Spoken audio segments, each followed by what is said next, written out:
ข่าวสารเพื่อการประชาสัมพันธ์กำหนดการพิธีฉลองตราตั้งเจ้าคณะอำเภอวังเหนือ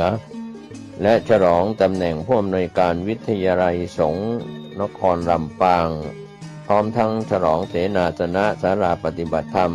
ห้องน้ำณวัดบรรพตสถิตอำเภอเมืองลำปางจังหวัดลำปางตรงกับวันอาทิตย์ที่28มกราคมพุทธศักราช2567วันอาทิตย์ที่28มกราคมช่วงเช้า9:30 นาทีพุทธศาสนิกชนญาติโยมคณะศรัทธาสาธุชนทั้งหลายพร้อมกันณศาลาปฏิบัติธรรมวัดบรรพตสถิตผู้ว่าราชการจังหวัดลำปางประธานในพิธีจุดธูปเทียนบูชาพระรัตนตรัยและแขกผู้มีเกียรติจำนวน7 ท่านจุดเทียนที่แท่นสัตบัญเจ้าหน้าที่อาราธนาศีลประธานสงฆ์ให้ศีลพระมหานพดลสุวรรณเมธีเจ้าคณะอำเภอวังเหนือเจ้าอาวาสวัดบรรพตสถิตและผู้อำนวยการวิทยาลัยสงฆ์นครลำปางถวายธูปเทียนแพเครื่องสักการะแด่พระมหาเถระผู้เป็นประธานในพิธี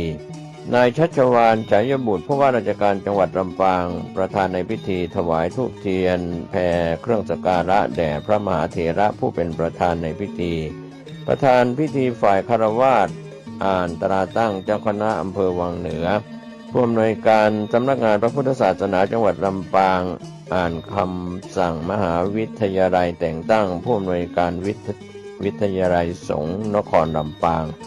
พระสงฆ์ทรงสมณศักดิ์เจริญชัยมงคลคาถาเจ้าหน้าที่อาราธนาพระปริตพระมหานพดลสุวรรณเมธีเจ้าคณะอำเภอวังเหนือเจ้าอาวาสวัดบรรพตสถิตผู้อำนวยการวิทยาลัยสงฆ์นครลำปางและแขกผู้มีเกียรติถวายจตุปัจจัยเครื่องไทยธรรมแด่พระสงฆ์ในพิธีตามลำดับพระเทพเวทีเจ้าคณะภาค6กล่าวสัมโมทนียกถาพระสงฆ์อนุโมทนากรวดน้ำรับพรคณะศิษยานุศิษย์อุบาสกอุบาสิกาศรัทธาญาติโยมเข้าถวายสักการะมุทิตาจิตแด่พระมหานพดลสุวรรณเมธีเป็นอันเสร็จพิธีเวลา 11 นาฬิกาถวายภัตตาหารเพลแด่พระสงฆ์สามเณรและเชิญแขกผู้มีเกียรติร่วมรับประทานอาหารเป็นกำหนดการพิธีฉลองตราตั้งเจ้าคณะอำเภอวังเหนือฉลองตำแหน่งผู้อำนวยการวิทยาลัยสงฆ์นครลำปางพร้อมทั้งฉลองเสนาสนะของวัดบรรพตสถิตอำเภอเมืองลำปางจังหวัดลำปางตรงกับวันอาทิตย์ที่28มกราคมพุทธศักราช2567ช่วงเช้า 9 นาฬิกาเป็นต้นไป